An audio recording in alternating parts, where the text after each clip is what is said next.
Hello, my name is Kim Surgeon. I am a social studies instructional specialist for the Kentucky Valley Educational Cooperative, which is a co-op in the eastern part of Kentucky. I've been teaching for around, right at 30 years almost. I've been out of the classroom now for about 3.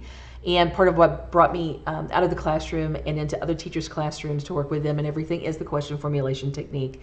I saw instantaneously the impact that made not only on my students' learning, but on my teaching and me as an individual. And because of that, and the excitement generated from that, I wanted to share this with others. So here I am today doing that, and I appreciate that opportunity to share with you guys in this webinar today. If you're doing this by Zoom webinar, I want to say hello and welcome. But if you're doing this as part of the PLC group, then you're going to have the opportunity to kind of come out of that a little bit and actually practice within your PLC, or maybe take this a step at a time, however it is that you would like to do that. But I'm just so glad to be here today with you guys to share this. That being said, let's get right into this. So let's look at our agenda for today. Whenever I talk about the question formulation technique, obviously I like to generate the agenda around questions. And in this case, it's 3 of the biggies. Of course, why? Why use the question formulation technique? And most importantly there, you see I have it identified. There's a connection with the Kentucky Academic Standards and most importantly the framework for teaching. And we'll talk about that very briefly. But how? How do you create a QFT experience for your classroom? What is the art and the science behind the QFT? So again, how do I create a Qfocus? How do I prioritize those questions? All of that. And then of course the last one is when. When is a good time to use QFT, especially within the social studies content area? So let's start with the first question, which is why.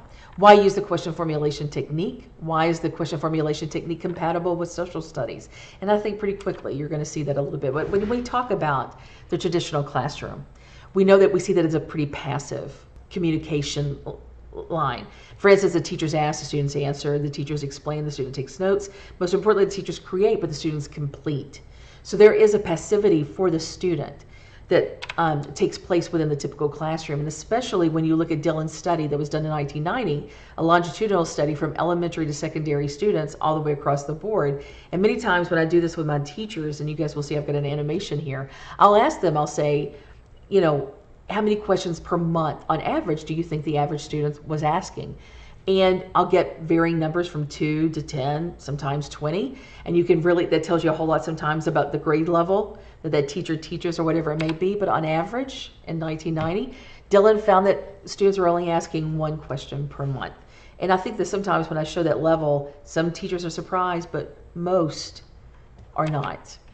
So why is it worth the time and effort to encourage more student questioning? And you guys can see it. If the average preschooler asks 100 or more questions per day, okay, and by middle school, they're not asking any, we have to ask ourselves, why is there such a significant decrease in the frequency of a behavior that is very, very natural for them? And I think as you see there at the bottom, because as they go through our educational system, students learn pretty quickly, as we as adults have ourselves. We're not rewarded for asking good questions, but we are rewarded for answering correctly or having correct answers. And that again has generated a tremendous amount of passivity for our students, because they know if they come in and they just give us the right answers, then they're off the hook, they're done. And they have quote unquote engaged in learning. But with questioning, we're going to ensure that engagement happens, and we're going to talk about that a little bit more. So what is the question formulation technique? It's a rigorous, and you see the emphasis there. And as you experience it today, you'll see that it is rigorous. But it's a process, it's a protocol that helps all students become more skilled question askers. But most importantly, because we can ask questions, ideally we can solve problems.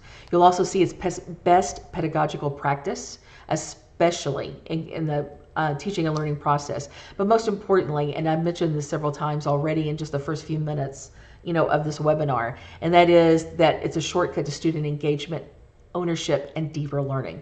One thing that I found with my students as they created these questions, as we used these questions, they weren't just generated and put aside, but as the students generated these questions and put them out there for all of us, for the whole class, and they were prioritized down to the certain set, students knew that they owned those questions. They knew that they wanted them answered, and because they wanted them answered, especially because they're so accustomed to being able to go into Google or whatever engine that they're going to use, and they're going to go research this and they're going to find all kinds of information. Well, if they're going to generate a question inside the classroom, there's that same mentality. So automatically what happens is that relevance, because it's their question, they own it, it's incredibly relevant to them. Now that relevance is going to drive the rigor. So when we're looking for both of these, question formulation technique is very much a natural relationship within that. It's a natural step that we can use to engage in rigor and relevance. So what is it? Step-by-step process, as it says here, where students will learn how to produce their own questions, improve them, and most importantly, strategize on how to use them. You're going to be, as the teacher, you're going to be part of that process. Initially, when you look at this, I said, well, the students are doing everything. How can I make sure they're covering the content? I've got to make sure that I go through all this material, that they know this. Well, the beauty of this is that when you design the Qfocus and you could create the prioritization, everything else will fall into place, and you're going to understand what all of those mean in just a moment. But what is the purpose? Well, the purpose, as it says here, is a very deliberate way. So even though the teacher serves as facilitator now, because it removes us from that sage on the stage position, whatever you may want to call it, and it brings us in as part of the learning and the facilitator, and we hand over those reins of learning to the students, because our responsibility is to teach. Our students' responsibility is to learn. But sometimes, especially in that one line or one way line of communication that we talked about in the traditional classroom, some of that student responsibility seems to have come back just a little bit. Well, guess what? All of us are going to come to the table now, because it's no longer our questions the students are answering, it's their questions. So it may be questions that we would not have even thought to ask them that may actually be deeper and richer and more meaningful, obviously, because it's theirs.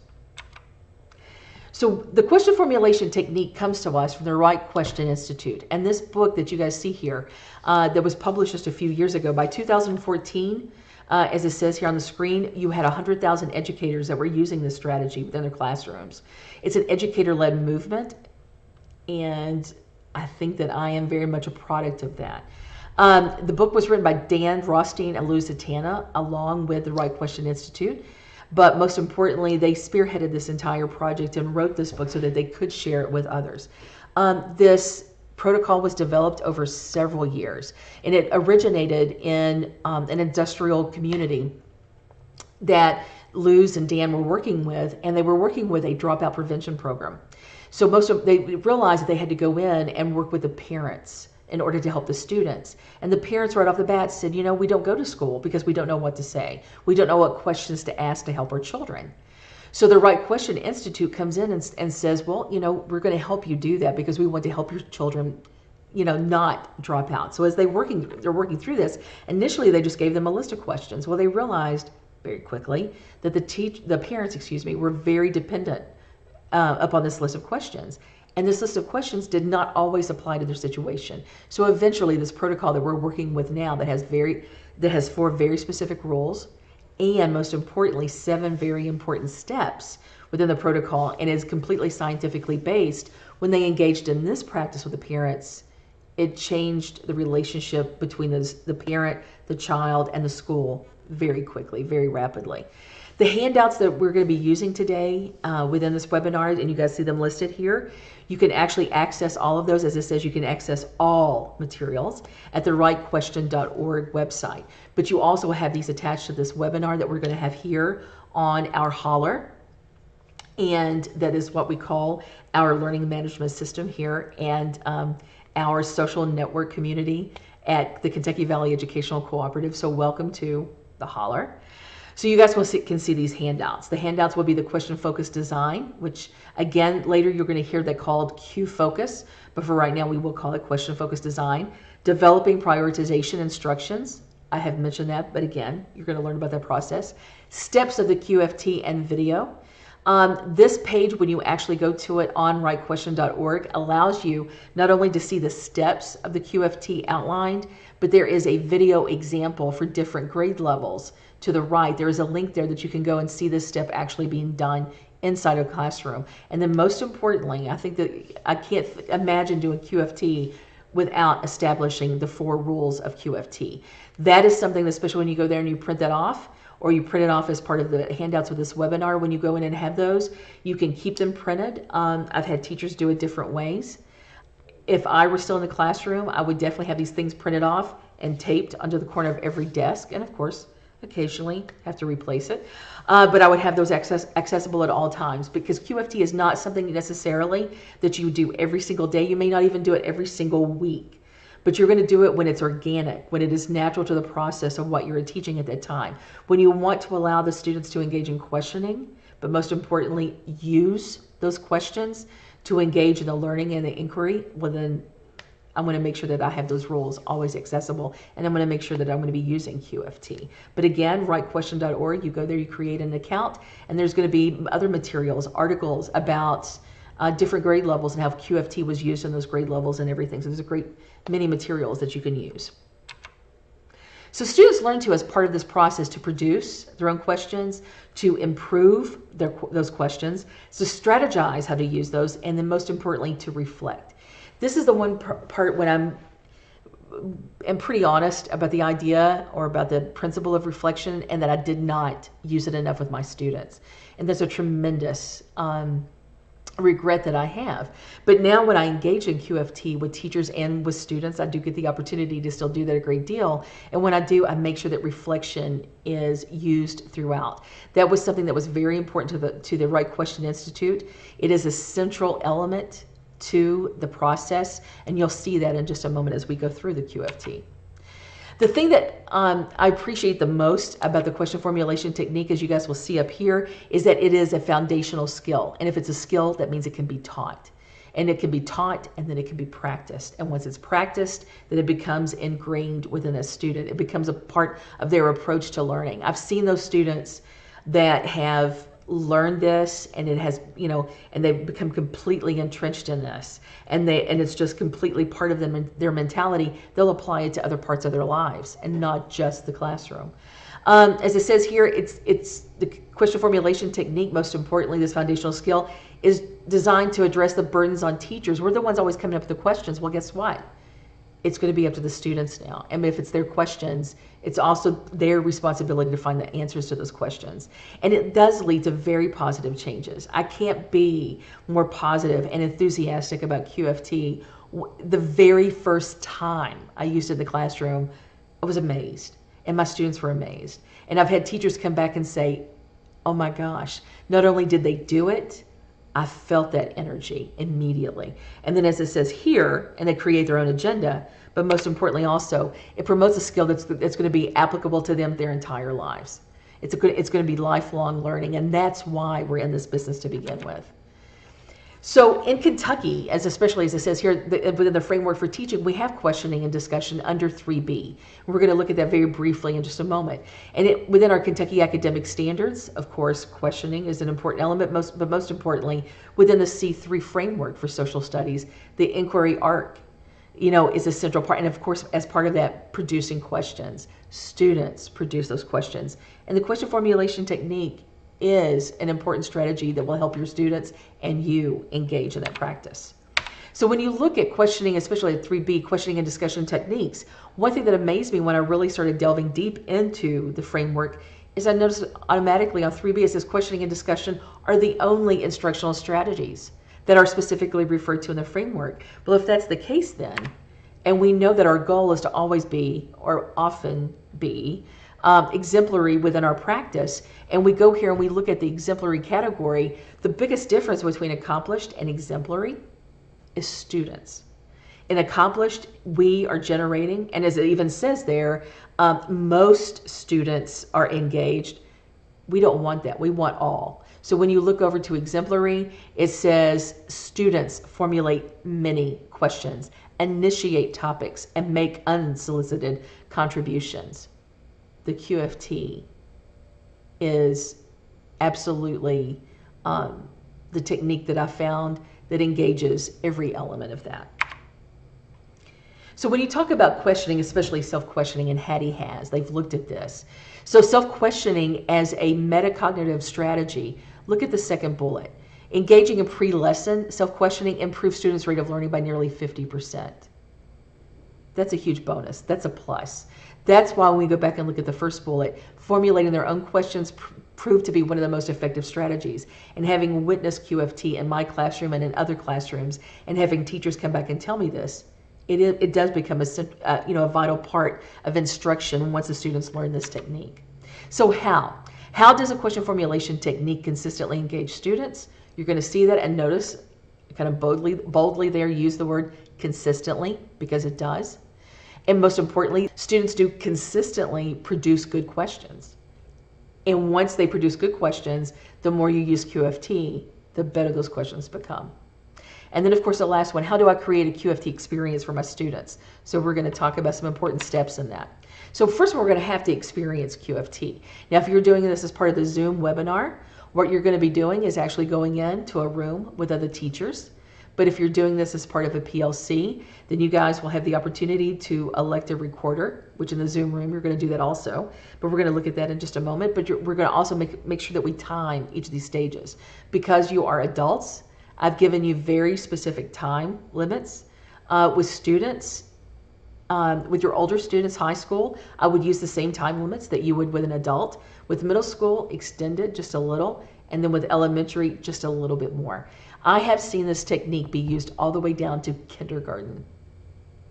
It can be done, and it is done every day. Later on, I'm going to show you some of those questions that were generated, and I think you'll be amazed. So let's go into the question formulation technique as a group. Ready?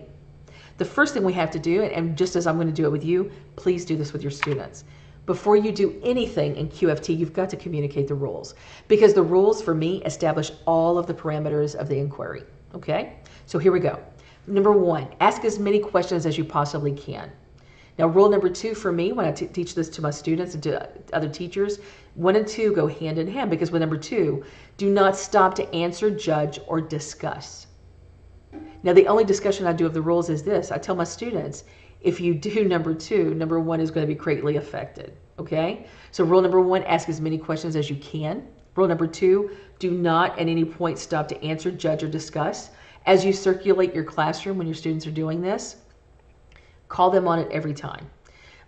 Because I started using QFT so often that sometimes all I had to do was go by and flash 2 fingers to let them know rule number 2 is being broken. But initially in the beginning, all I had to say was, we're breaking rule number 2. Let's back off and look at the rules and get back on developing questions. Now, rule number 3, write down every question exactly as it is stated. Later on in this, I'm going to talk about these 4 rules and the parameters of the inquiry that we're going to talk about with that. But write down every question exactly as it is stated. We're not here today, even though we are teachers. We are not going to grade those questions. We're not going to tell each other, well, wait, that's not a subject-verb agreement. We're not worrying about that. All we want are those questions because we want a really, really big inquiry. And then, of course, change any statements into questions. That's going to be the only big change that we make. Now, that being said, we have our 4 rules. Let's look at our question focus, or from this point on, I'll refer to it as Qfocus, which stands for question focus. Before we do that, let's reflect on the rules. So again, remember we talked about reflection. So our first reflection in this, and I do this individually. Students don't always have to share this. If I do individual reflections, I do not require that they share, but I do give them the opportunity to communicate on paper so that I can share in that reflection. Because their reflections for me and my instruction drives the instruction, because it tells me what I need to go back to. It tells me what I need to do next. And they're going to communicate to you, especially if they know that you're going to be listening. So on the first reflection, let's look at this. Which rule will be the most challenging for you to follow and why? If you are in a Zoom room or in your PLC, let's take 1 minute to talk about which rule would be the most challenging for you to follow and why. Okay, I'm going to make a call here, and I'm going to kind of predict, especially within your rooms or within your PLCs. As teachers, I think I'm going to be bold enough to say rule number 2 was a biggie for a lot of teachers in the past that I've done this with. I'm going to guess today that it may be for you. Mostly because we feel that it's our job to make sure, 1, that these are really good questions. So if this is a bad question, I'm going to take a moment and stop them, and let's make it better right off the bat. Well, guess what? Once you've done that, you have taken ownership of that question. It's no longer theirs, which now takes us to rule number 3. Rule number 3 addresses student voice. Rule number 1 engages student engagement, but rule number 2, most importantly, actually creates what I like to call the no judgment zone. And it's within the no judgment zone that rules 1 and 3 thrive. you're going to have that student voice. So with rule number 2, we cannot take the time to answer, to discuss, to judge those questions, because once we do, we take it away from them. So let's hand over the reins to learning. As I mentioned earlier, let's let the students engage in that. Let's keep this whole entire process theirs, okay? So here's your question focus or your Qfocus. We must prepare our children for the 21st century. I'm going to go on to the next page because it has some important instructions with this. Now, if I were just doing this with my students and I had a picture with a quote, whatever it may be, I would leave it up there for them to look at. I would say you have 4 minutes, so let's generate those questions. With middle school, I would give 6. With elementary, I would give 7 to 8 minutes for them to generate questions. And depending on what level in elementary, I may be writing down those questions, but we'll talk about that later. But anyway, right now with the question focus, you as teachers, I'm going to give you some pretty specific instructions. I've kept the Qfocus at the top of the page, but here are your instructions. The recorder will write the questions from the group on a sheet of paper. That's if you're doing this within your PLC. If you're within a Zoom room, you're going to generate those questions within your chat box. So just go ahead and submit those questions to your group once I start time. And then most importantly, if you would, now the recorder in your PLC will be numbering those questions, but within your Zoom room, what you guys are going to be doing is you just throw those questions out there. And if you would, I would like for someone to kind of be part of the group, maybe to go into the chat box and number those questions for us. Okay? So I'm going to give you 4 minutes. Produce as many questions as you possibly can on the idea that we must prepare our children for the 21st century. 4 minutes. Go. Okay. We've had our 4 minutes to produce these questions. Now we're going to take 2 more minutes within the same set of questions. And what you're going to do as a group is you're going to identify these questions as either closed with a C or open-ended with an O. And you're going to do it for the entire list. So you can see there I've asked you guys to do that. Now we'll tell you this. I have a kindergarten teacher that when she teaches closed and open with her students, she will tell them, students, if it's a closed-ended question, just like an alligator closes and opens his mouth very quickly, you're going to do that too. If you can open your mouth and close it really fast and say yes or no, or just give a simple sentence, then that's a closed-ended question. If you are going to hold your mouth open for a really long time, just like a hippopotamus when it yawns, if you're going to hold your mouth open for a really long time to answer something, then it's open. So go through. You have 2 minutes. Identify all of your questions as either closed or open. Now we have 3 minutes to do a very important step. Earlier I mentioned about improving their questions. Well, here we go. Once we categorize, that gives us the opportunity to now look at our questions differently and improve those questions. Now we're not going to take the time to improve all of them. We're only going to choose one of each. So I'm going to instruct you now, just as you will your students when you do this, to take a closed-ended question and make it open.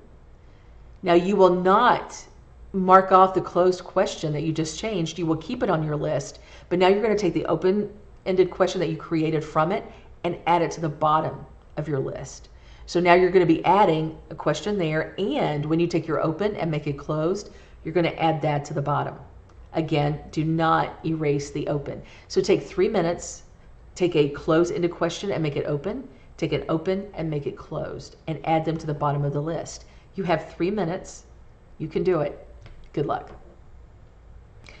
Okay, now that you have an even longer list of questions, and again, that is the goal, is to have as many questions as we possibly can, because we want to make sure that we fully investigate this issue or this problem.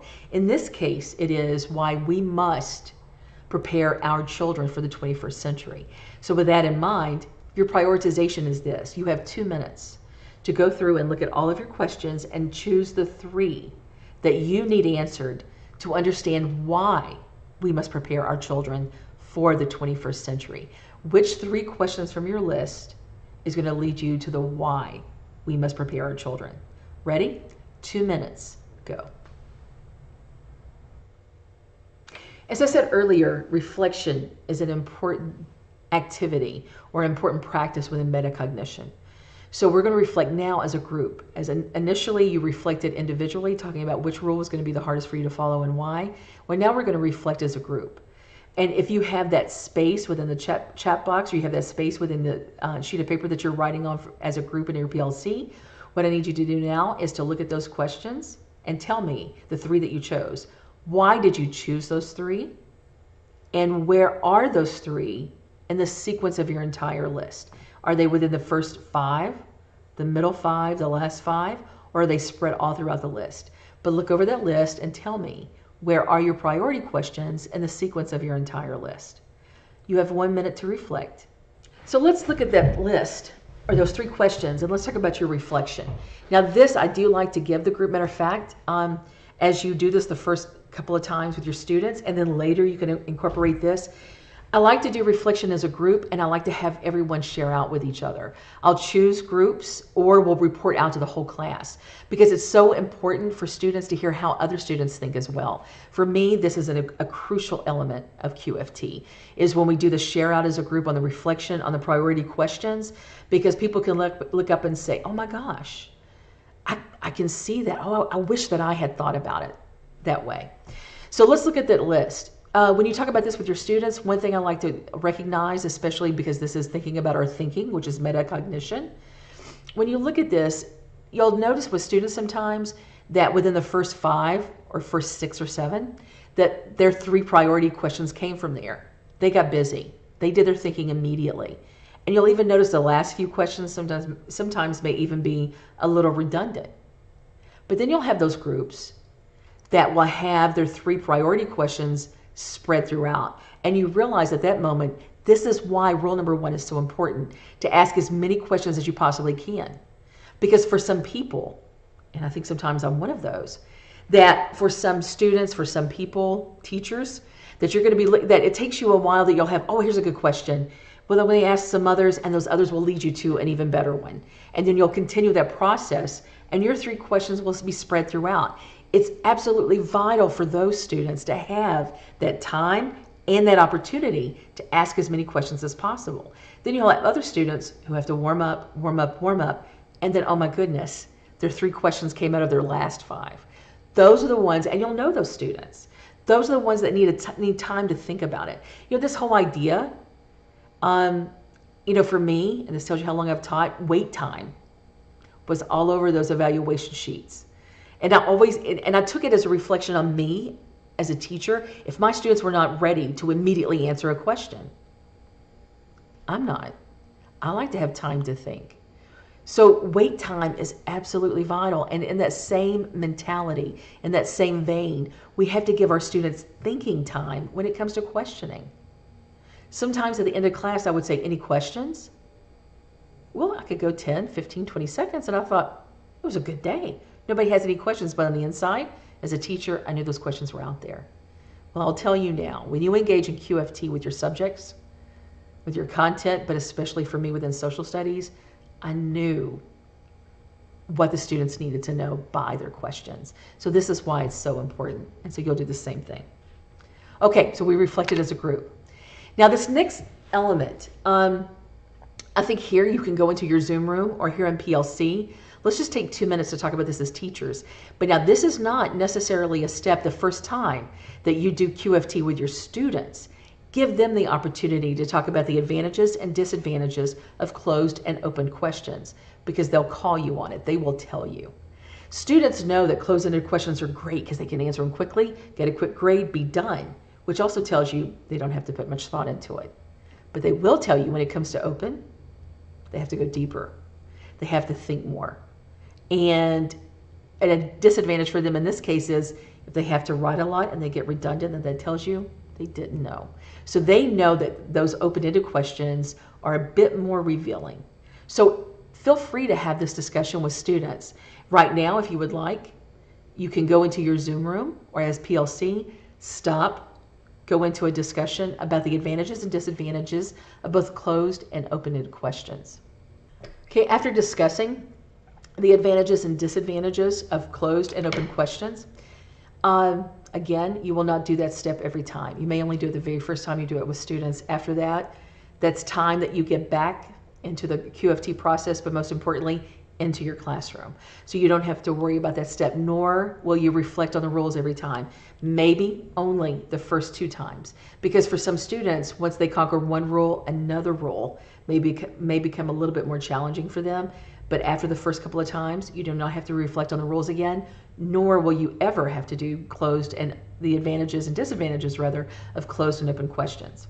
But this step, the individual reflection is absolutely vital to the process. That being said, I always ask 2 questions, and in the book, Make Just One Change, they talk about this. When you reflect with your students at the end of QFT, it is important to ask them a question in regards to content and a question in terms of process, because we need to know that asking questions is making the impact that we can see. We want to make sure that it is. Students may have, you may have some students that say, I don't like sharing out loud.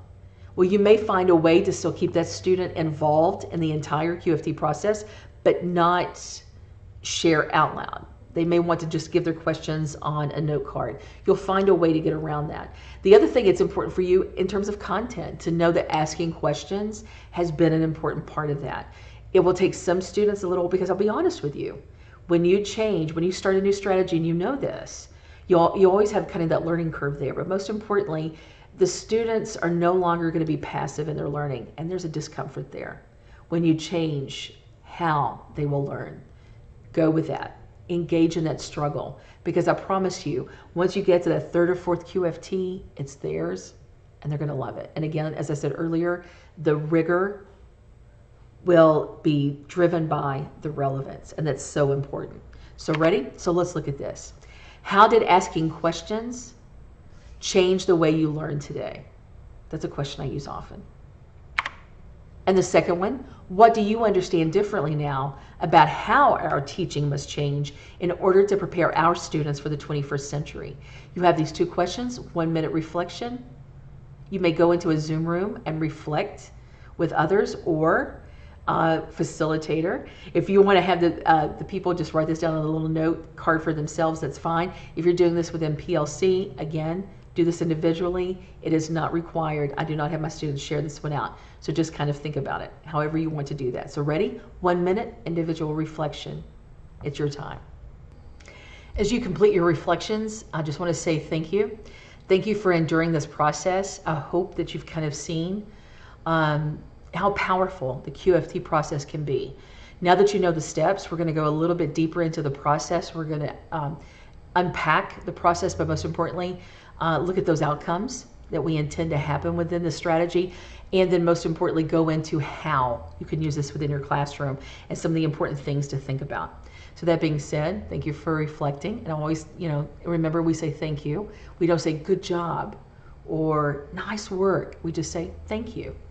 I had a teacher one time when I had done a training and saw her a little while after that. She said, you know what? She said, of all the things that you taught us that day, she said the questioning was great. It was valuable to me. She said, but realizing I didn't have to say good, great, nice job, that whole kind of thing. She says, and I said, thank you. She said that changed the entire dynamic of her classroom. And I think that for me, realizing that my students were always waiting for me to judge or to grade every question they said, I realized there were many students that never asked questions because they were afraid of that evaluation. They didn't want that because for them, that made them a bit timid in their learning. Let's remember that.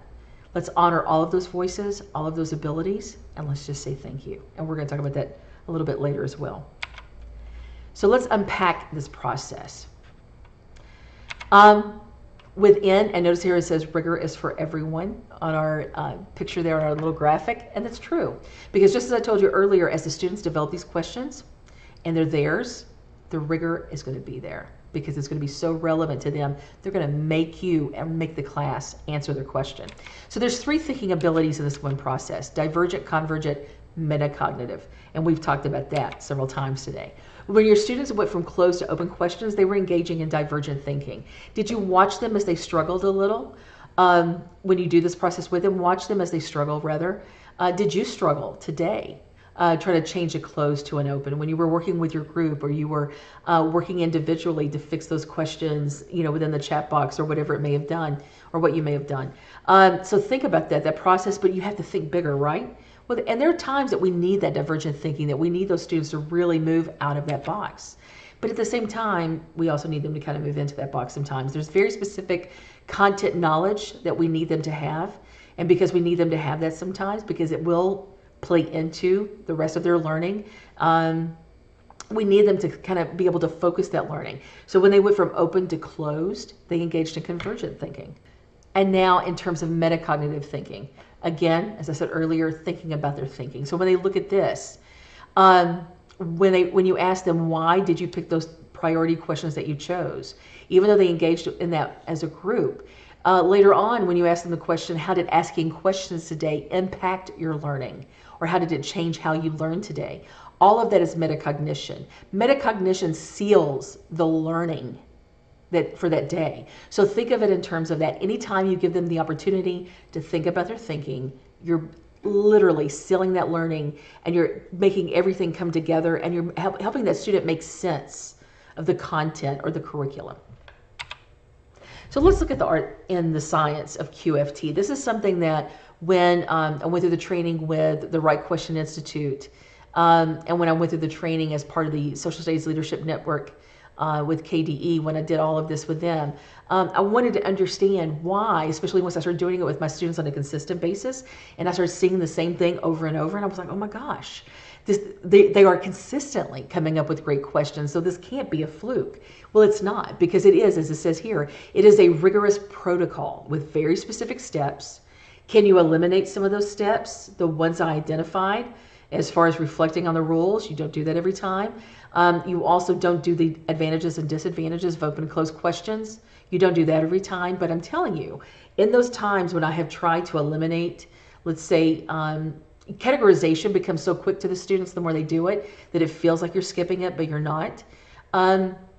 But you cannot skip that improving questions. They need that opportunity to look at that. You need that convergent, divergent thinking. Then later on with the reflections, please do not, skip the reflections, because that, as I said earlier, is metacognition. They need that to really bring all of the learning together and help it to make sense to them. So they need desperately that reflection. That being said, when you look at the science of it, as it says here, with specific steps and sequence that produce consistent results. And we see that, and here are all 6 steps. Sometimes I say 7 because I kind of incorporate categorization as its own step, but it's not necessarily. So we have discuss the rules, present the question focus, improve the questions, and as part of that is categorization, prioritize those questions, discuss next steps, and reflect. Next steps is not something that we've got into specifically just yet, but we're going to talk about that later on with some of those others. Then, of course, we have the art. We as teachers, teaching is an art. So here's where you get to show off a little bit, as they say in the process. This is where you tailor the QFT to your specific content. In our case, it is social studies, and your students to, that you're teaching. So this is where we really cater that process. And here it is. In the design of the Qfocus, and we're going to go more in depth in that in just a moment, you really look at your content. Designing instruction, or your instructions for prioritization. That's when we get into the standards. We're going to talk about that. Next steps for using those questions. Again, and then of course the reflection. You need that because it informs your teaching. I need to know how QFT impacted my students that day. To be honest with you, reflection should be central to everything we do, should be central to all of it. So let's look at the art of the QFT and teacher practice and procedure. So again, as I mentioned just a moment ago, these are the 4 things we're going to look at to get very, very specific about how we as social studies teachers are going to engage in the QFT. So when you look at the Qfocus, okay, and that's what we're going to call it from this point on, the question focus of the Qfocus is a simple statement, visual or oral aid to help students generate questions. This is what comes, as it says here, from your curriculum, from your content. If I'm thinking about doing the Cold War, I may use the cartoon with Kennedy and Khrushchev sitting on the nuclear weapons, arm wrestling over the table. But I'm going to make sure whenever you use an image, and this is something we'll talk about, when you use an image, especially with students 5th grade and above, you could add a simple statement to that. Sometimes you can give an image and they'll ask a lot of questions. And again, I'm getting into something a little bit that we're going to get deeper into later, but we'll talk about that. It needs to be brief. If you want to show a video clip of 3 to 4 minutes, that's good. That's cool. Make sure it doesn't show too much, because you want to leave the space there for them to ask the questions. If you lay everything out there, they have no questions to ask. If you're showing a 10 or 15 minute video, it's all there. What are they going to ask you? maybe 1 or 2 questions. But if you really want to generate those questions and you really want to have a lot there for the students to learn from, or for the students to engage in, give them space and give them empty spaces so they have to fill in those blanks with those questions. And it stimulates a new line of thinking.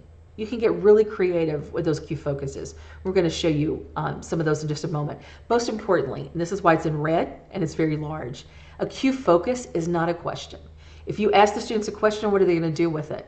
Well, for those of us that teach high school, by the time they get to us, they're used to those questions. They'll ask that question, or we'll ask that question, they'll answer it, they walk away. As we say sometimes, they'll drop the mic, they're done. We don't want that. We want full engagement. We want them to bring their learning to the table, their interest, their knowledge. So we're not going to make it a question. So we're going to make sure that Qfocus is a statement or a visual or oral aid that they're going to use. Now let's talk about prioritization. This is actually a direct quote from the book, as it says there from page 88. The act of prioritization, and I want you to think about what you did today when you prioritized those questions, when you looked at that with your group, okay? When you think about it, it's the ability to assign importance property. So you are looking at the questions that were the most important. So thinking about that as part of that process, you had to compare, as it says here. You had to categorize, you had to analyze, you had to assess that question, but most importantly, in the synthesis, you had to think what 3 are going to come together and really help me do what it is that I need to do. And in this case, it was think about your teaching for the 21st century. So when you think about it and you look at these, and something else I want to bring to your attention, what do you notice about those words? Yeah, blooms, okay? So examples of prioritization would be, choose 3 questions that you consider most important. Sometimes, especially when you want student voice involved in that project or in that lesson, you're going to say that you consider most important. Here, again, I got to emphasize even more. You've got to give them the space. You've got to make it theirs. So when they say it's most important, you better let it be that because it's theirs. It's their most important, not yours. Okay? And believe me, they're going to get to the questions that are going to be most important, so don't worry. Well, best to help guide your design or help you design your research project. For those of us that do National History Day or We the People or whatever it may be, whatever projects they have that they complete, they're going to need those questions to design their research that will guide your writing. We're engaging in a great deal more writing, especially argumentation. So they need those questions to design their writing or to guide their writing. That you want answered as you read or research. We do reading. And obviously we do reading in social studies. But if we're always coming up with the questions, and because the students are going to skip around, they're going to find those answers. But if we give our students the opportunity to develop those reading or those guiding questions for reading, they may not, especially depending on the design of the Qfocus, they're not going to keep those questions really simple. They're going to be broader, which means they're going to have to read and they're going to have to analyze and synthesize to answer those questions they've created. Sometimes students are going to figure out they're creating more work for themselves with QFT. That's okay, because it's called learning. We're facilitating their learning. That's what it's all about. It can help you identify possible obstacles in your project or your problem. For those of us who engage in problem-based or project-based learning, that's an important element. And that you need answered to understand or analyze or summarize or explain or predict. Notice how all you have to do is to change those verbs.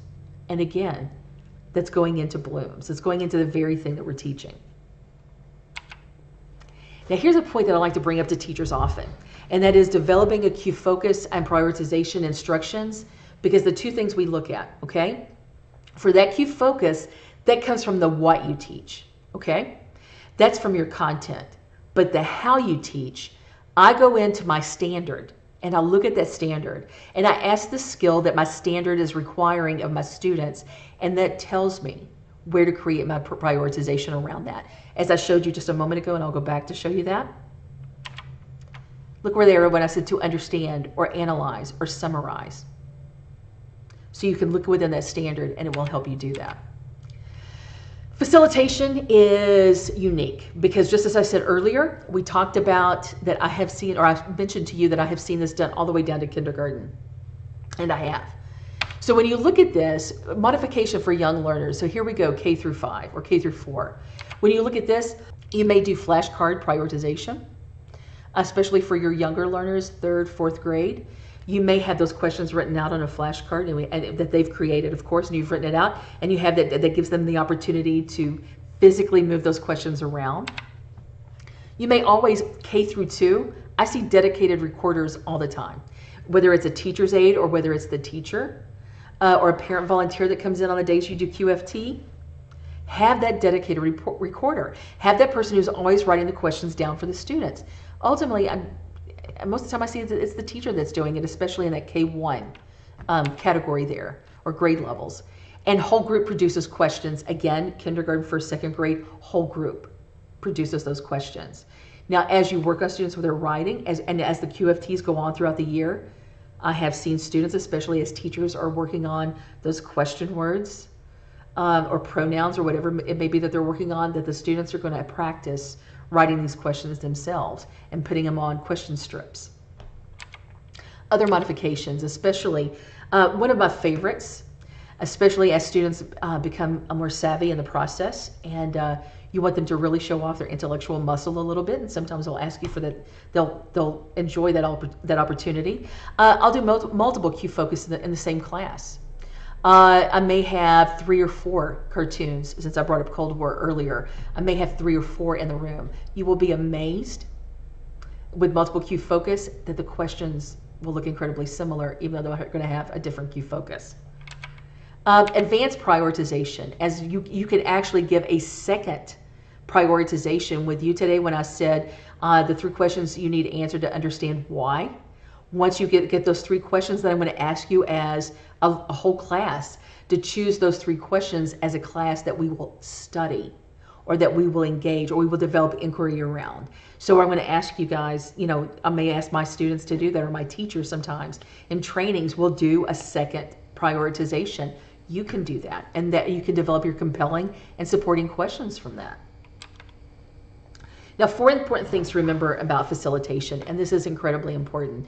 This is one of those slides that as you engage, when you go to writequestion.org or you go into this webinar materials and you're printing these off and you engage in QFT, this may be one of those slides that you can take a picture, screenshot of, save this, write these down very quickly. But these are so important to remember, and that is that number 1, validate all contributions equally by simply saying thank you.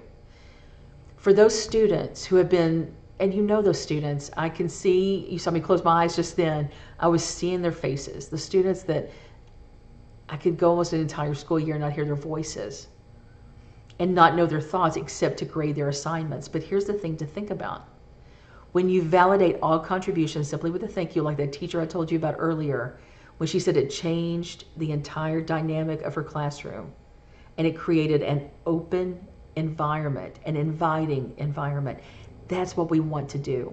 When students know they're not going to be judged, they're going to be braver and they're going to be bolder in their learning, and we want that. So think about that, especially in terms of validating all contributions. Secondly, as you see there, do not give examples. And what I'm talking about there is examples to questions. When you show that Qfocus and the kids are like, what do you want us to do with this? Let them struggle. You turn to them and you say, ask your questions. When you look at this, what do you want to know? And if that first question is, what do you want us to do with this? Write it down, because guess what? They're going to ask more questions, because remember, we're going to ask as many questions as possible. So do not because the first time that you give them an example of a question, everyone's going to write that same one down. When you read the book, Make Just One Change, you'll actually see that example in there, that a teacher mentions that they wrote down that question. Well, guess what? That belonged to no one in the room except the teacher. We don't want that. We only want their questions, because we know what questions to ask, but that's cheating, right? So let them ask their questions. Rule number 3, or important note number 3, do not interrupt the process to answer or explain. And oh my gosh, as social studies teachers, we'll get so excited. The very first QFT that I did with my students, it was with my AP US History class, and we looked at the true nature of slavery. Okay, I actually used that as part of my prioritization. I won't go into the whole discussion of that. So as my students did that, there's this one student that asked this phenomenal question as I was walking by. Did I want to stop, turn on my heels, go back and ask tons of questions, or start talking about? Absolutely. And I had to fight it. Interesting note about number 1, validate all contributions. And I told my students, I said, today I will not say good job, thank you. I mean, good job, nice work, great thinking. I won't be saying things like that anymore. I'm just going to simply say thank you. And I accidentally turned to a group and accidentally almost said, and I was opening my mouth to go, oh, great job. And the student went, thank you. They want to keep it a level playing field as well. So when you look at number 3, do not interrupt no matter how you have to fight that. Let it stay theirs. We'll have our time with the content, we promise. And then number 4, remind the students of the rules. Just like I said a while ago, that it gets to the point that all you have to do is walk by, flash a 1. You can knock on the desk, get their attention, do a 1, do a 2. You may even have those times when you might want to look at it and go, let's think about rule number 4 here, because they've written down several statements. Just go over to them and say, guys, I want to remind you right here about rule number 4, okay? So think about this one. And they'll go through and they'll do that, but please remember these. These are so incredibly important. Now, producing questions, and this goes a bit, again, notice how I've really taken a lot of time to talk about facilitation. It's incredibly important. So we look at this depending on the age, like I say here, and the cognitive level of your students. You could have them produce questions individually with high school. There were times we went straight to just a group producing it, but there were other times that I wanted them to have their own questions before they went into the group. And that is especially was important for me with my larger classes and with those classes where I had with students that were pretty quiet. I wanted to make sure every voice was going to somehow be incorporated into this. So they produced individually, then they went into their small groups. And many times I saw my quiet students have great questions. And because they had great questions, their question many times made it to the groups set, and that group set was presented to the whole class. So think about how you want to do that with K3. Again, as we talked about earlier, you may want to keep that whole group. Okay, or you keep it small group and have aides or have students, especially in 3rd and 4th grade, who are better writers, better readers, that can write that for the group. But again, it is so important that every voice speak, every voice be heard, and all questions be addressed in some way. But and the facilitation, even K through 3, will give you an opportunity to kind of think about that. Reflection. The student reflection, I'm going to go ahead and show all of these in terms of process. Notice the last one. How did you feel about asking questions, especially in the beginning? Let the students kind of take, this was uncomfortable. I didn't like this. I'm trying to think of some other responses that I've seen in the past. You're going to know, but you know what? Productive struggle, as we've said, and you've heard a million times. Let them engage in that. They may not like it initially. Don't let them, just fall to the wayside. Don't let them off the hook. Keep it there, okay? If you do that if you do those 4 or 5 QFTs that year, I guarantee you that last one is going to change a little bit. Notice as you said, how do you learn it, or how did you learn it? That was a question I asked you earlier. What do you understand differently now about asking questions? You may have some students that will say, I get to ask questions. And they'll be excited that they have that opportunity. How can you use what you've learned so you can see that? So let's look at content specific. How did the QFT process help you think about, and in this case, as I've used the example, the Cold War? It could be a key concept, a specific assignment, an overarching topic that you're talking about, or a theme in the unit, or a chapter you just read. So you can be very, content specific about that. Now let's look at some classroom examples. Now, these are borrowed from the Right Question Institute, and they're not social studies specific. I will have one in just a moment that will be, and we'll talk about that. But I'm doing these to kind of talk about facilitation just a little bit, and this is kind of toward the end here. This is to make you more comfortable and to see the possibilities in the QFT, or especially in the Qfocus design. So that being said, this comes from Maryland, from a teacher there, and he had the students, they were going to be talking about alligators, but most importantly, it was a pre-reading hook. So you can see that, because he wanted them to think about a nonfiction, he wanted them ready to think about a nonfiction text. Again, this is something we would do. We do nonfiction reading, of course, in social studies. So this is the picture that he gave them. Now, when I do this with my teachers in trainings, and I'm going to do it with you today, I'm going to look at you and say, this is going to be kindergarten, right? So we obviously are going to have our dedicated recorders. So when I do this with teachers, I say, class, I'm going to get you to look at this picture for 30 seconds. You cannot ask any questions. Don't say anything out loud. I just want you to look at the picture. Now let me step outside of this for a moment. And that is, when you look at this, notice there's no other words. There's no quote. We don't even have the word alligator up there or anything. You know why? Kindergarten, first grade, they're not at that reading level necessarily, some of them yet. So again, level playing field. It's just going to be a picture for everybody. So I've told them they've looked at it for 30 seconds, then I'll look at them and say, okay, ready? Let's raise those hands and let's ask those questions. And my dedicated recorder is ready to write those down. So they're going to look at these. So I want you at the moment, and I know that you probably have done that the entire time I've been talking, is that you've looked at the picture and you're thinking, what in the world can I ask about this? So I'm going to dare boldly here and greatly and say, you're probably looking at this saying, what's that green stuff in the water? Well, guess what? That was your question. What's that green stuff in the water? Why are those babies on the back of that alligator? Is that alligator the mommy or the daddy? I mean, you're going to have little questions like this on your own that you're probably asking inside now. Well, would you like to see how these kindergartners did? Here are the questions they asked. Is the alligator camouflaged? This is kindergarten, we promise. Why do the babies have stripes? Are those baby crocodiles? Is it a mom or a dad crocodile? Things that are going to be important to them. For some of my teachers, sometimes when I use this in trainings, many of them did not realize question number 8. Why are the baby alligator's eyes white and the mom's black? Why? Why are they? So you can see these questions and how this teacher now can take these, I think, pretty higher order thinking questions and engage in reading with the students and come back and answer these. Again, let's go back to Hattie as we talked about earlier. The metacognitive strategy of pre-reading questioning, self-questioning. They just engaged in this. Now they're going to read it. Are they going to be able to answer these? Well, we don't know the reading they're going to do, obviously, but there's a real good chance. Yeah, that's exactly what they're going to do. Now this next one is a math example that comes to us from New Hampshire through the Right Question Institute. So when you look at this, and and again, and so some of you guys are, oh, this is social studies. Why are we looking at a math example? Well, I can tell you why. Let's just go on to the questions, okay? This is, now, if I were to do this with my 4th grade, I would have Post-it notes on the desk. I would tell the students on the front of the Post-it to write their name, on the back to put their question. While they're asking those questions, I'm going to have them ask them individually. Then, as small groups, I'm going to give each group a sheet of paper. I'm going to say, everyone place your questions on here, because guess what I'm going to do? As a math teacher, I'm going to go back, and we can do this within social studies as well, especially in terms of map skills, whatever it may be, but something very skill specific. I'm going to have them put, like I said, their name on the front, their question on the back, put them on a sheet of paper. I may do this at the end of class one day to prepare my instruction for the next day. For this teacher, you're going to know immediately, and you guys are looking at these questions while I'm talking.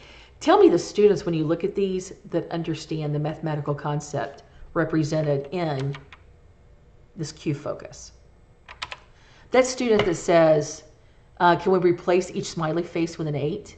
You're going to know that's going to be your student the next day that's going to be ready to be placed with a student that maybe, and number 2, what do the smiley faces mean? Okay? So that those 2 students can end up in a group together, and one is definitely going to help tutor or help instruct the other student. So see, that gives you an opportunity to really engage yourself in some metacognition about your instruction and to really address the needs of the students. Let's go on to the next one. This one is a history. So this is the one you've been waiting on. Notice that it's middle school. This was used by the teacher as a pre-reading activity to engage students before, obviously, before they go into the reading. So for those of us, especially who teach American history, we're going to recognize this right off the bat. We're going to know what's going on here. So students are going to, engage in their questioning again here. As my students came in the room that day, because I'm going to go into this reading, one way I would facilitate this is I would have index cards for every 2 desks. I would have the desk already paired together. As the students came in and sat down where they were supposed to sit, they're looking, they've got the index card. They're going to know that together as a pair, they're going to populate that index card, and we're going to go through the prioritization. So they're going to come out with 3 questions that they want answered. Then we're going to bring all those questions together as a group. Now that's going to take me about the first 10 minutes of class, because we're going to do it really quickly. It's going to be this is going to be, especially because you see the topic here. In 5th grade or 8th grade, this is going to be toward the end of the year, okay? So if my students are looking at this and they've asked those questions, I can put it up there pretty quickly. So because this is going to be one of the last QFTs they may do toward the end of the year. So I'm going to put those questions on the board. Then we as a class are going to pick the top 8, let's say. Okay? So let's look at the questions they produced. Now some of these, especially from middle school, those of you that are middle school teachers, you will recognize some of these. But at the same time, there are some questions here, even though maybe some of these questions you're looking at, they're like, what? You have to remember they're middle school. So let's look at this. So who else was there? Were they signing anything? Because you'll notice in the cartoon, okay? Are they part of the government? Was this related to slavery? Why is he hitting him with a bat? That gets into a different part of the discussion. Why are they in court? Why are they smiling, talking about the people, of course, in the background? So that's going to lead to some deeper discussions. Now, this is an example that actually came from my region. I was actually in the classroom when this one was done. I was just visiting, had just walked in and this teacher was doing it. So let's look at, this was actually first grade. Notice it's English, language arts, social studies. The teacher was actually going to be using some social studies reading for ELA. So when you look at this, this is to compare the holidays from other cultures to our own national holidays. So she wanted to get the students thinking about the 4th of July, because sometimes, how many times will first graders be, celebrating and they don't really know why? So when they came in that day, and again, notice here that there is no, because this is first grade, there is no wording that goes with this, it's just a picture. And the students are going to engage in questioning about this. So I was there at the very beginning of the QFT. So I see the students looking, and she gave them that time. She said, no questions, let's just look at the picture. And then she said, okay, I'm ready to write. And this is the way she signaled, basically. She said, I'm ready to write your questions. So are you ready to ask your questions? And they were. So the students slowly but surely raised their hands and were asking. They said, who are they? Where are they? Is there an American flag? And of course, in this picture, no. Why are the people standing? Do they live there? And you can see, and you got to remember this is first grade, so why are they wearing fancy clothes? Are they having a feast? These are going to be things that they need to know. So this teacher kept the inquiry open for probably close to 5-6 minutes, maybe just a little bit longer, and was just about to close it. And a little girl raised her hand, and this is first grade, and asked, why are they all men? I'm going to leave that right there. So when you look at this, and especially, and now let's talk about next steps. Let's talk about step number 6 in the list when it says discuss next steps. Let's talk about student use of questions, okay? As several of these that you saw in the examples I did just now were pre-reading activities, or they can actually be a form of, in the case of the math, it was a form of formative assessment for that teacher. So let's look at these and talk about the possibilities thereof, okay?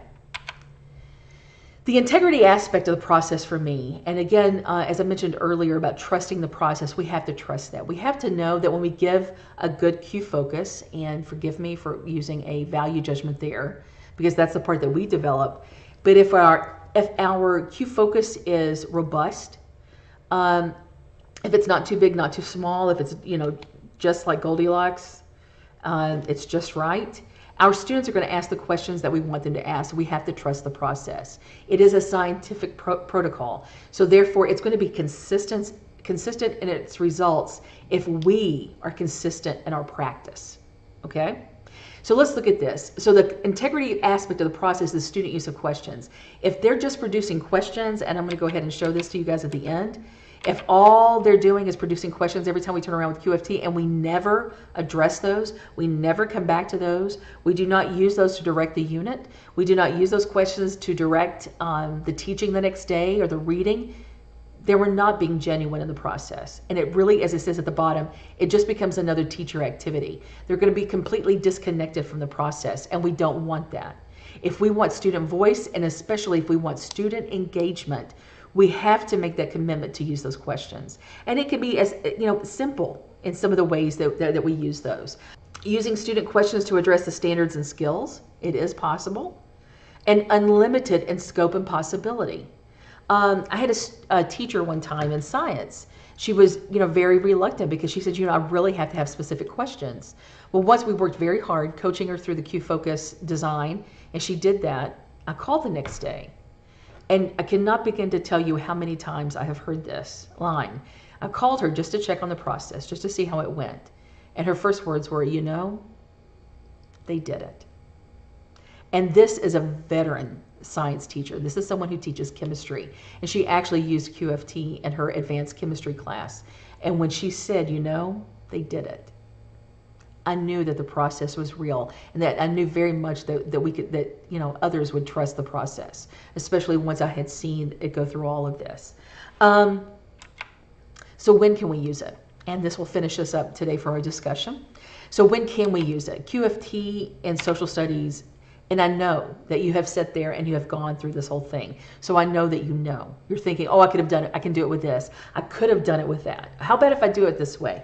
So let's talk about this. And as we're doing this, please, on the webinar, in the chat box, just start populating that thing. Here's an idea that I have. You're going to see someone out there that's going to, pop something in there. You're thinking, hey, I want to work with them to help develop this. And you can exchange, emails and start networking to create your own Qfocus bank, which is what my teachers, have done. And we have some examples of a Qfocus on our QFT holler that's on the holler here at the Kentucky Valley Educational Cooperative, which I'll give you that address here in just a moment.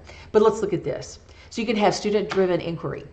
Those students, design the questions. You give them the situation, you give them the content, they have their questions. Let's investigate those. You take those questions, especially if you're thinking in terms of the IDM, the inquiry design model, you're going to go in there and you're going to say, you know what? I have the primary sources to address this question. I have the primary sources to address this one.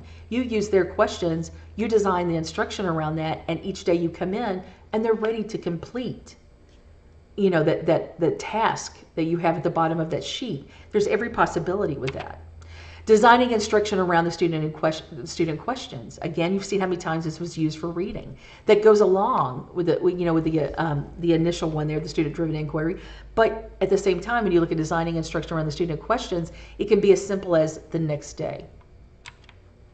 Summatively, as a review, when you give them that Qfocus, that big one, it can even be one that you used at the beginning of the unit. Put that thing up there, say, ask all of the questions that you have now. Those questions you have remaining are the questions you want. If they've asked questions at the beginning of the unit and you thought, well, I've answered all of these, put the same Qfocus back up there and let them ask more. What they have not learned, they will ask again. And then, of course, as I mentioned earlier, research projects. So whatever it may be, you can actually go into that with your students. Give them the simple statement about that year's theme for National History Day. You could bring in faces. You could bring in pictures of people who are part of the theme and let them ask questions, and you can work from those. Some other examples, and I'm just going to set these out here for all of you to look at in terms of beginning, middle, and end of instruction. Especially in terms of beginning, ask questions about previous instruction to guide the class discussion or to prepare for a Socratic seminar about that. Teachers use the student questions to shape or refine lesson plans for the next day. That was something I had mentioned earlier. You can look through all of these. Again, students use questions to design final products. All of these are great possibilities. So when you think about this, let's think ahead. How can you use QFT in your classroom? The thing I want you guys to think about, especially as you go through this, when you develop your Qfocus and you have those people that you're going to work together to develop the Qfocus, it may be within your PLC. You're saying, you know what, let's use QFT in this next mini unit that we're doing. And you're going to sit down and plan that. My greatest advice to you is to do a Qfocus with another teacher. When you look at that sheet that you have from the very beginning that talks about actually the Qfocus design or question focus design, go through all of those steps. You will notice at the very end, it actually has 3 criteria, technically 4, that a Qfocus has to meet. If you're able to give it all the check marks, it's ready to go. The most important thing you can do with your Qfocus is to practice those questions.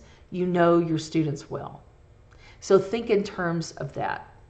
So I think if you engage in those little tips or techniques in developing your Qfocus, I think that will help The greatest of those, of course, working with another teacher and using each other, and maybe even engaging in a little bit of lesson study, especially if you teach with a team of teachers and you're teaching the same thing within a sub-PLC or within a PLC. When a teacher uses the QFT, look at the results, and if you do not have enough questions, then the Qfocus was too small. If you have tons or lots and they're all over the place, then it was too big. As strange as that may sound, that can happen. But when you engage, if you look at the questions and you don't feel that they're robust enough, a few little tweaks here and there with that Qfocus will allow you or your team to make those revisions, and you're going to have, especially for the next year, for the next teacher that's going to be using it in that cycle. But you could kind of engage in a little lesson study maybe with that, and look at the possibilities within the Qfocus and the QFT itself. Prioritization, again, just remember to go back to the standard. So as you're thinking about how you're going to use QFT in your classroom the remainder of this school year, or if you just want to pick all of this up, do some work in it this summer and get things ready and use it next school year, I want you to be thinking about how you will use QFT. I wanted to connect you guys also with some addresses and some handles that you guys can use, and that is, as you see here, you can connect with QFT, go straight to the source at Right Question. And if you also research hashtag QFT, you're going to see some examples that teachers have used. Typically what we do when we share a Qfocus or QFT, we take a picture of the Qfocus and a picture of the student questions, and we will put those on Twitter or on Facebook, and you can find those. Other ways to connect with teachers engaging in QFT, besides hashtag QFT, is through the KVEC_QFT. That is one that we have used in our region, especially since last year when we had the KVEC QFT cadre. And we had a significant number of teachers who came in, engaged in some intensive practice within it, and also engaged in planning for coaching within the QFT. And they went out and shared it with their schools and with their districts. And we have a lot of people that are engaging in QFT throughout the region. So you can go in and research hashtag KVEC-SS, which is social studies. And I've included the English language arts and math as well, just for your information if you wanted to go in there and look at those and see how they're using QFT in their classrooms. But most importantly, coming soon is the QFT Holler. I wanted to make that available to you guys. Also, we're going to let you know that after renovations, it's going to be up and very active again. We have some examples that are on there right now. You can go through, because our Holler is our social network. So when you go on there and look at that, you will see the teachers have posted things they've used, and it's just kind of set up on the scroll, and you can scroll through those and look at those. I hope that this has been a help, and most importantly, if you have any other questions, I'm going to refer you back to the first page that had my address on it, kimberly.surgent@letcher.kyschools.us. Please let me know if I can be of any assistance. I appreciate the time with you guys today and the opportunity to talk about something that I'm very passionate about. Thank you very much.